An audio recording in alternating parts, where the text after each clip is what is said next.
Some of you have met me before, but for those who haven't, my name's Ashley. I'm a Learning Lab Specialist here at GCPL and the Exhibition Coordinator for the Photo Annual. Welcome to the GCPL Photo Annual Jurors Talk with Maria Kelly. This event was organized by the GCPL Learning Labs. If you haven't already, please be sure to check out our labs. We currently have 7 locations throughout the county, soon to be 8 with Norcross opening on October 27th. That learning lab has 3 separate spaces, which is very fancy. Our labs have many resources for photographers and artists, including digital cameras, IMAX, studio lights, printers, foam scanners, 3D printers, sewing machines, laser cutters, CNC routers, and more. If you don't live in Gwinnett, you can get a full access library card for $40 a year to gain access to all of those resources. Or of course, if you live in Gwinnett, you already have access to them. Now on to introducing our juror. I'm very excited to introduce our fantastic juror, Maria Kelly. It was very wonderful working with her on this project, and I just want to say thank you for all of your work. We had almost 600 photographs entered into this exhibition from around the world, and she put together a great collection of images here, so thank you. A little bit about Maria. She's a Curatorial Assistant of Photography at the High Museum of Art in Atlanta, as well as a Collections Manager for the Sir Elton John Photography Collection. During her time at the High, she's helped organize more than 20 photography installations, including exhibitions featuring the work of Helen Levitt, Abe Morrell, Thomas Struve, and Gordon Parks, among others. This year, she co-curated the exhibition on women photographers throughout history, titled Underexposed Women Photographers from the Collection. And she recently worked on the exhibition Picturing the South, 25 Years, which opens on November 5th, right? Coming up. And runs until February 6th at the High, so check that out. Maria holds an MA from Columbia University and a BA from the University of Georgia, both in art history. Previously, she worked at the Brooklyn Museum and held internships at MoMA, the Guggenheim, and Georgia Museum of Art. And with that, Maria, thank you. Thank you. And let's get started. Yay. Thank you. That was quite a bio. Thank you all for coming, and thank you to the library for putting on this incredible exhibition. Thank you to Ashley, because I know this was your brainchild. It's really been a special experience working here. I also always appreciate open calls that don't have entry fees attached to it, so it makes it really accessible to everyone, and I love that. So yes, as she mentioned, 560 photos approximately from 135 artists from 25 states and 11 countries. So I ended up having a lot more work on my plate than I thought I would and had to be a lot stricter on what I was going to choose. But it was truly amazing work. I think the theme was so open-ended and so interesting, especially in a year that has felt, frankly, pretty unreal. So I was excited to see how people would channel this into the work that they were creating. And it blew me away, honestly. I think we could have filled 2 libraries with how much great work there was. So Ashley had done the cover image for the show, if you've seen the advertising around, and that gave me a really Alice in Wonderland kind of vibe, you know, through the looking glass. And man, the topics, the styles, the images that came in, they are such a wide variety. You'll be able to see it on this tour. And I think I just kind of threw out some themes. I think there are a lot of made up and constructed landscapes that you'll see in this show. There are scenes of reality, you know, actual places, actual moments, but they feel unreal. They're very simple yet imaginative scenes that people have constructed with their hands. There are sort of alternate realities and perceptions to social issues of the moment, to, representations of race or representations of, you know, beauty, what people expect from society. And then there are experimental processes in this show. And finally, a lot of works that are actually grappling with ourselves, our own thoughts, our own, you know, worries and anxieties, and sort of imagining a different reality for ourselves. So I think we'll just walk through some highlights. I'm not going to keep you guys for too long, and just sort of go through the show as we go. And I would love for this to be super, you know, communicative. So if you have questions, if you have thoughts, bring it on. Also, Ashley, I hope you'll jump in with any thoughts that you have as well. So let's get going. We'll start over there. Works we'll look at are by Christina Wario. I was really impressed by these works when they came in. Christy is currently battling stage 4 cancer, and so she's looking at the landscape that she grew up in outside of New Orleans. She's returning to this really familiar space. She feels like she can actually connect with memories of her father there, who also unfortunately had died from the same cancer that she's working with right now. And I love the way that she's integrating nature and her own identity together. You can see this wig sort of intertwined with the leaves, with the vines here, and then almost having the palm fronds become a part of her, like she's communing with nature because, you know, there's some way of sort of expressing yourself, becoming this new version of yourself by being in nature. So I thought these were really lovely. This wall is by McKenna Anderson. I thought this was a really brilliant interpretation of the theme that I did not see coming. So she's taking snapshots and screenshots of dating profiles online. So these are the images that you would put out of yourself on a dating profile, which is obviously, you know, how do you want to be seen? How do you want to be represented? What is the vision of yourself that you're putting out to other people to attract them?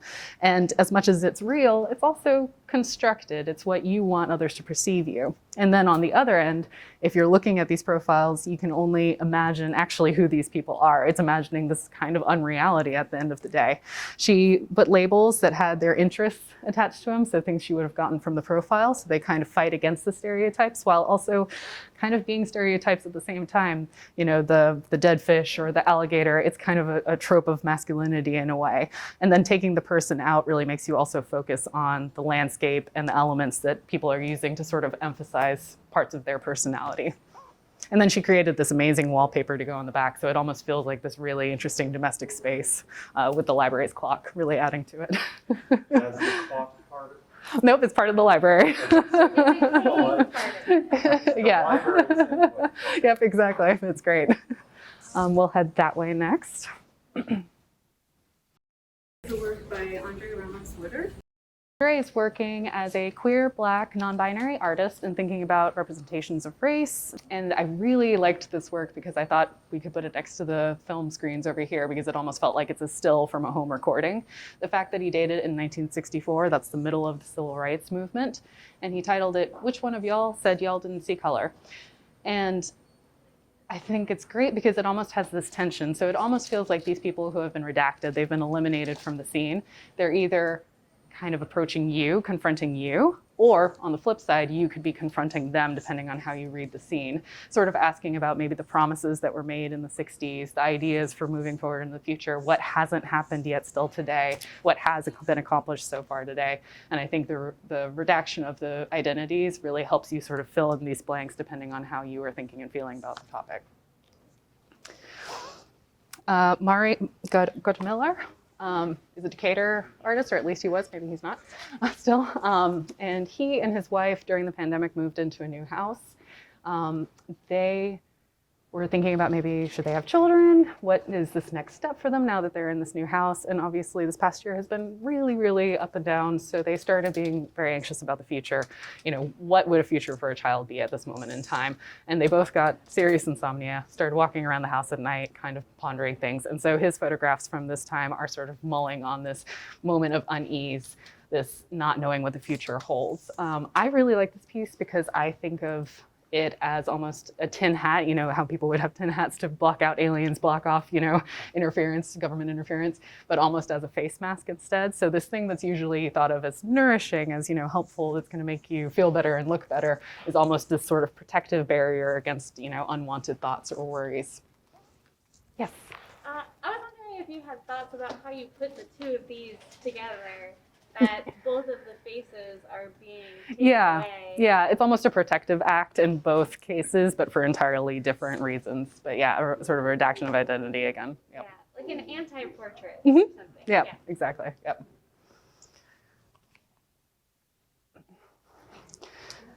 This work by Marco Castelli is very inventive. So at first glance, it feels like a universe, you know, some sort of sublime, otherworldly entity. But actually, it's microscopic. It's bacteria that he took from a stranger's hand and put into a petri dish and then photographed at a very, you know, tiny scale. But it becomes this beautiful universe in a way. So I like this sort of juxtaposition between sublime, totally mundane, what should be maybe gross bacteria, but is also beautiful. And then I think of it even as like the possibilities that could come out of shaking somebody's hand. You know, both the good things, you never know how a person might enter into your life, what they might do. Also maybe the bad things, what bacteria they might hand off to you. So I really enjoy all of the sort of different tensions that exist in this one piece. Oh, yes, excellent. Oh, do you want to say something about it? No. It's beautiful. I really, so I enjoy that it's very, simple, but this fog coming through, I think it's, paying attention to the world around you and seeing the moments that are such, moments of beauty that you'd be able to see in the forest and maybe other people wouldn't recognize. So I really enjoyed kind of the moment captured here. I feel like that's one of the examples of like noticing something unreal. Exactly, yeah. That you feel like there's almost something mystical existing in that space. Yeah, absolutely. So nice to meet you. Good. The decision about hanging or not hanging, whatever it is, as opposed to traditional frames. Do you want to speak to that, Ashley, since that was your call? Yeah, so it being a space in the public with the library, with children, with chocolate fingers, and various other things, we decided to do a temporary exhibition. These are all on something called art peel, which is like a inkjet vinyl that's repositionable and can easily be taken down and won't change the walls or anything like that, won't put holes in the walls. So being like a public space where people will, sneeze and touch everything. We also had several like site-specific installations with Kaylee's piece and McKenna's that they made those just for this space. So that allowed us to be a lot more experimental in how we could put stuff up. Good question. I hope everyone has their walking shoes on. We're going a little trek. So this is a series by Julie Lee. It's documenting a Korean baptism. And all of this almost feels like it's a family snapshot, perhaps in an album that you're then trying to re-photograph, but the flash keeps kind of hitting it. And it keeps hitting the woman who is in the middle of this baptism ceremony. So it almost takes on this feeling of like a spiritual being kind of, coming into her, or like a new identity that she might be taking on. And so you can see the bowl here, and then all of a sudden this veil is kind of lifted over her head, which almost feels like it's protecting this new thing that's sort of been given to her. It also obscures her identity. You don't actually know who this person is other than she's going through the ceremony. But with the snapshot aesthetic, you feel warm. It kind of feels like, oh yeah, this is a family photo album. We all kind of have, images that seem like this. So it becomes both universal, but also very specific to this moment. With Chrissy Lush, she is grappling with aging, and the idea is that youth and feminine beauty are so emphasized in society and media. There's certain ways that you're supposed to look as you are aging. So she actually duplicates herself in this series. So you think it might be twins working together, but it's actually herself duplicated. And it almost is like she has a partner going along on this journey while she's aging, while she's sort of figuring out this new life. I really enjoyed this piece specifically because it's this kind of tender moment of caring for one another, sort of maternal in a way. But also I think of it as maybe concerns that are in the back of your head. You're not really paying attention to it, but it's still dictating how you're acting, how you look, the decisions you make. And especially because she, looking at her nails here, it's almost like she's not really even paying attention to what's happening behind her.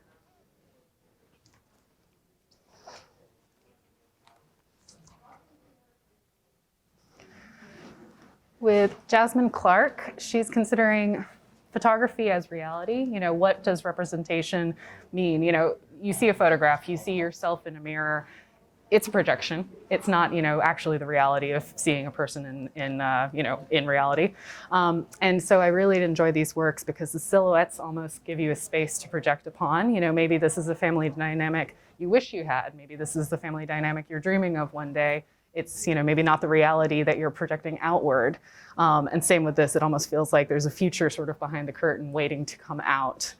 So I thought these were just really lovely, subtle works. Want a break?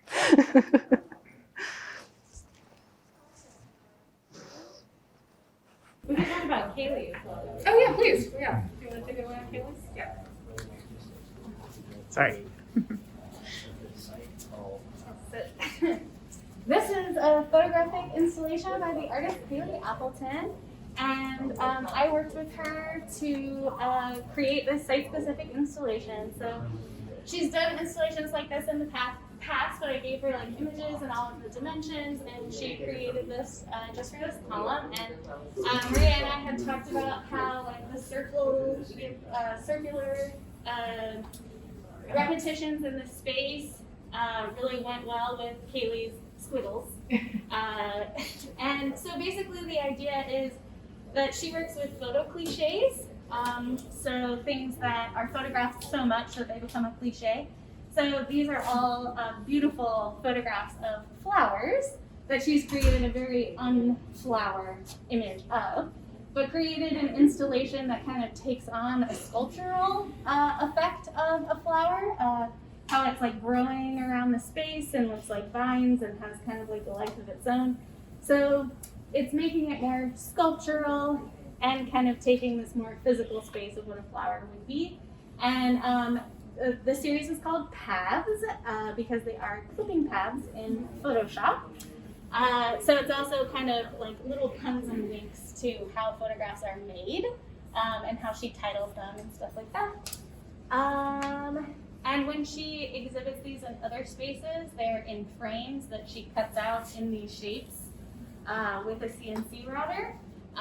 So there'll be like the vinyl on the wall, and then on top there'll be these huge kind of wooden shapes that go on top of it.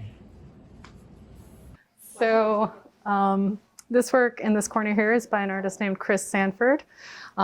She is taking inspiration from a 1924 textbook on child psychology and drawing her works from there, from also textbooks of the time of anatomy.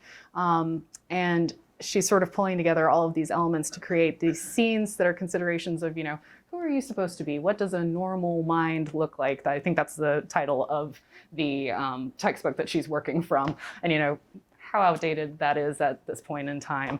And I like this because it feels like this illustration of the woman, and then the two actual photographs here. Is it, you know, this woman, these women are supposed to be the model of this child? Is it supposed to be the other way around? I love that the doorway actually says anxiety on it, almost like that's something you can open and close at will, that you would have the mental strength to be able to close that door.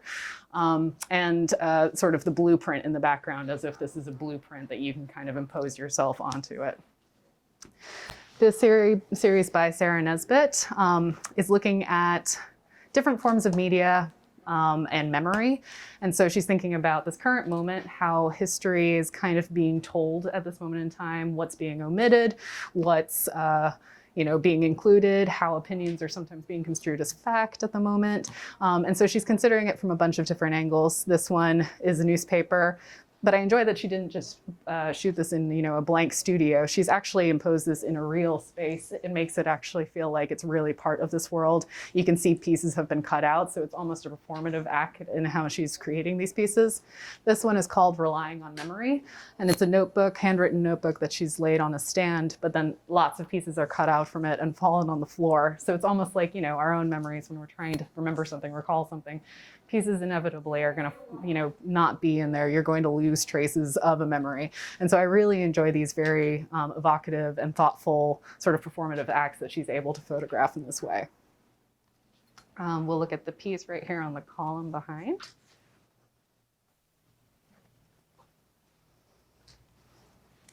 This is a work by Alyssa Ohashi. She goes back through her family photographs and sort of creates links between her and her family members. So she said that this work is from actually a meditative state that she went into, kind of let some visions, some, you know, experiences come to her. And so she writes about it here at the top corner, what sort of she was thinking about. It says, I was in deep space and I saw my dad's giant floating head orbiting invisible air simultaneously with my giant floating head. And then we shapeshifted into one another. And then she's actually put together a picture of herself with a picture of her father. And then I really enjoy the combination of media. So it's the current moment, the iPhone in her hand, but then also paired with a Polaroid, which would have been what he was using at the time. And then the sketch of them together in the corner here. So the sort of unreality of fusing yourself with your family and kind of having these memories come up together. We'll head that way next.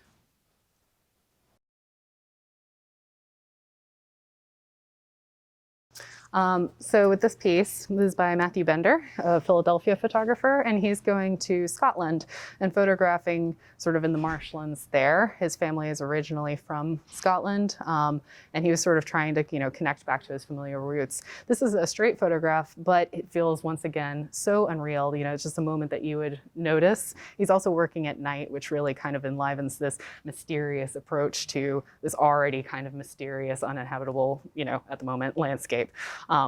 And yeah, I just thought it was wonderfully atmospheric. Morgan Ford Willingham is considering the role of advertising for beauty products, the role it plays on our own perceptions of ourselves, and how often those products or that kind of suggestion of how you should be looking, how you should be acting, obscures the actual natural beauty that is there. And so she's kind of having this almost suffocating bag, but lists of different headlines or different brand names kind of obscuring the person's day-to-day life. These two I also think are lovely and simple expressions of the theme. So Ashley Craig is looking at her own house during quarantine and just trying to find those moments of joy and those moments of beauty. When you're existing in one space every day for ages on end, she's sort of finding this moment that feels a little unreal, the disco ball kind of giving this spark, across the room. And Andy Finch is a 13-year-old in Athens who was on a walk, which I think we also did a lot of in the last year. And he noticed this light coming through the front door of this building. And again, it's just such a small thing to notice, but it's, being aware of the mundane and how it can be completely extraordinary. It feels like there's something mysterious happening in this house that we want to know, what is it, what's happening in there. I love what he wrote in his entry. I am 13. Yep. I went on a walk and thought that this turned out really well. Yeah, and I'm like, yeah, it did turn out really well. Yes, exactly. And Jessica Brooks, I think she's just getting her start in photography. She said this was one of her first attempts in the studio, playing with lighting, playing with the models. And I feel like it's this maybe like inner expression of a person who's coming out in this image, sort of, maybe the reality you want to impose onto the world. Erica Nina Suarez photographed this really surreal kind of uncanny image. So this was her grandfather's flask that she was given upon his passing. And the way that she sort of laid it on this, kind of cozy blanket, but in front of this mirror, where it's really only actually in focus in the mirror. It's a little out of focus here in the real world. And then you have this animal kind of passing through the background. So it almost feels like maybe it's a portal to some spirit world, maybe the place where he's existing currently. Maybe this is some sort of spirit animal. So it's a very simple setup actually, but it really gives this entirely, different reality that we can't maybe access. It's always just out of reach, but kind of can be, the person can come into existence through an object that is so familiar and so dear.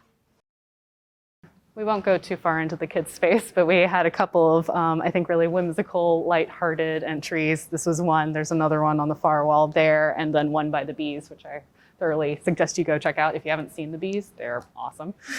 They're on the outside glass, not inside. But this is Emily Weathorn, and she is creating this series actually in collaboration with her mother and kind of finding this whole new relationship, this new existence with her mom by working together. And this was taken at the beach when they were finally able to go again after many, many months away during quarantine, and sort of this like opening and lightness that came as a reaction of being finally there at this very familiar space. And I think it's just very playful, this tiny ship in a room. It almost feels like, it could take off through the window perhaps. I think you can sort of put a lot of your own little dreams and desires onto this scene. And then we'll head that way. So Rebecca Drollen is creating a series called Factory. She's thinking about, again, societal pressures on women, how you should be looking, how you should be acting. And so she's thinking about how it would be if actually we would be adding features rather than always modifying, whether, trying to remove hair, trying to change things. And so this almost becomes this kind of like factory of pieces you could take out. I love how it actually turned out on this wall. It looks like it's almost 3D, in the wall. So this really turned out fabulously. But then also with this, construction, this almost looks like the materials you would have for house construction. And just kind of marries this whole idea of, like altering yourself, altering your own reality, and then altering kind of the environment around you altogether. Sorry. I also like how she adds masculine features to herself. Like she's adding. Yeah, this is called A mustache. mustache. Yeah, even though Yeah. it's made out of fake eyelashes. Yep, exactly. Mhm.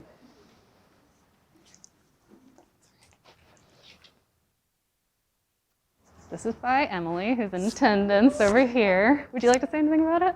Okay.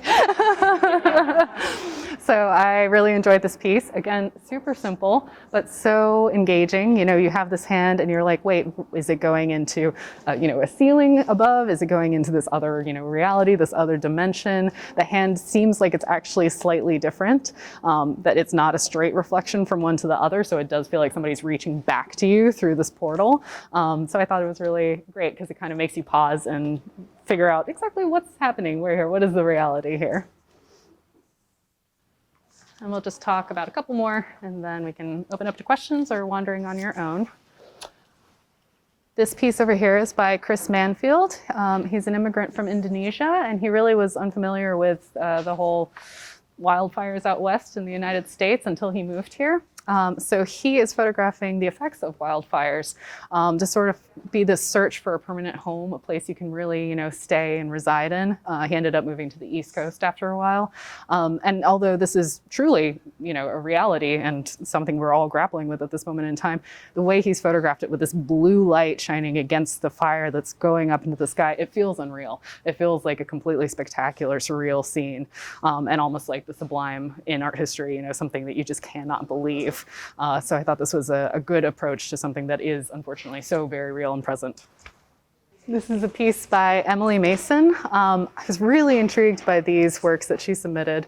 So she's taking the photographs and then she's cutting them apart. She's creating these whole new constructions of pieces. You can see how they're sort of balancing against each other. She's often, it seems like photographing outside. It seems like there's actual sunlight shining on this. And then she's using Mylar, which is really shiny, reflective material, and sort of laying it all on top of this. So the photograph itself, if we're just, focusing in on a single piece, already feels like a fleeting moment. The flowers are falling, the petals are falling, but then having all of these sort of precariously stacked together emphasizes this fleeting moment, this kind of unsteady moment. And maybe it makes you think of memory, how memory can be fleeting. A moment could be fleeting.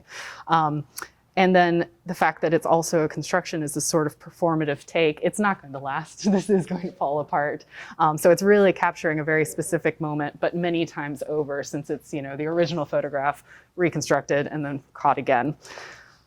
And I think it's stunning. So I think that's everything. Cover of the zine. Oh, yes, and the cover of the zine. A copy of the zine. There are more copies over there by the newspaper. And it's also accessible online if you're not actually in the library at the moment. I know that we didn't cover every single work. I didn't want to have people walking forever. But I hope this was really engaging. I hope this was interesting. Does anybody have questions at all? Any thoughts? Exclamations of joy? New realities have jumped out at you? You're totally inspired? This is McKenna. Hey, so nice to meet you. Excellent. From Florida? It is. Oh my gosh. Wow. Yay. What Awesome. do you think of the installation? And we were talking for you what you're working on. Yeah. I'm so happy. Great. No, I actually had a question for you. Yeah. I guess in working, in the transition from working in institutions and specifically art spaces and museums, and then working here in a public library, and it's accessible and it's free in different ways, right? Yep. And so for you in choosing, what is that experience? Is it something that you'd like to again, or what is that experience and the change in that experience? Who's going to see these photos and they're going to walk away with compared to museum experience? Right, yeah. Yeah, totally. I think it's a very different experience, obviously, coming to a library where it's lots of life is being played out here. People are drinking at water fountains, people are studying, so you're actually in people's personal space here. And I think I kind of love that we can bring art into such a public and accessible space. I do also hope, though, as a museum person, that people feel comfortable coming into museums, but it is an entirely different space. It's very clean, it's very kind of well-kept and quiet and, formal. So I'm happy that both places exist for different, reasons. But I do hope that more and more museums can feel like accessible and exciting places that people can come, and be a part of. And I think, at least at the High, we're trying to do so many new public programs to really have people come in and feel comfortable asking questions and just being in the space. So yeah, I think it's great that both exist, and I would love to keep working in this kind of mode as well. But I think there's a very important role for both kind of places. So when I saw this and decided to come here, I thought, hey, this is a lot like abstract photography, and that's one of my favorite types. And I actually submit to various groups around here. Right. How does it fit with that notion of what the typical abstraction within photography? Right. I mean, there's some. Sorry, continue. I mean, is that something that you were thinking of as you were Right. working with some of these? Yeah, I mean, I think there's so many different forms of abstraction, whether it's really readable or whether it's completely abstracted forms. One of the pieces we didn't talk about, but on that back wall there are clouds and smoke spewing out of a volcano, but it's been doubled. It feels totally abstract. It's abstracted forms. And I think a lot of these pictures, I've been giving a lot of backstory and a lot of details on projects, but I mean, a lot of these are just meant to be understood at face value. You don't need to know the whole background to get a feeling out of these things. Yeah, so it feels, all of these pieces with it kind of being the sense of unreal, I think there is inherent abstraction in it. Yeah, absolutely. I think that's something also interesting about photography in general is how diverse and how broad of a medium it is. Absolutely. You can have something totally unrepresentational, made in, there's someone who has an alternative process completely abstract who's on the other side of that wall. And Oh yeah. like Yep. you can use a process from the 1800s that is completely non-representational all the way to a digital image that's, a picture of your family. Yep. And that's all photography. Yeah, yeah. And the piece that Ashley's referring to, we didn't stop at it. It's by Christina Wario. She's a Spanish artist, and she was photographing in caves around the Basque region. And then she didn't actually work with the prints until it was when she was home during quarantine. And she started disinfecting the Polaroids, which create these really strange and abstracted forms. You can't tell what's actually happening. I think it's a cave. You wouldn't be able to tell that necessarily from that. So it's completely abstracted. And yet, if you do know the backstory, there's such a lovely kind of idea of like, ooh, you're disinfecting your space, you're disinfecting your memories. We're in this moment, we're disinfecting everything. And so yes, that's exactly a really great version of, exactly, yeah. So it's a really great version of an abstraction that came from actually a very straight photograph. I just want to thank you for coming out here and helping us, enhance the appreciation of the works because they are very diverse. Of course. I for one enjoyed it. Oh, great. Thank you. Thank you for coming. It really means a lot you guys are here. Thank you. Thank you. Thank you so much.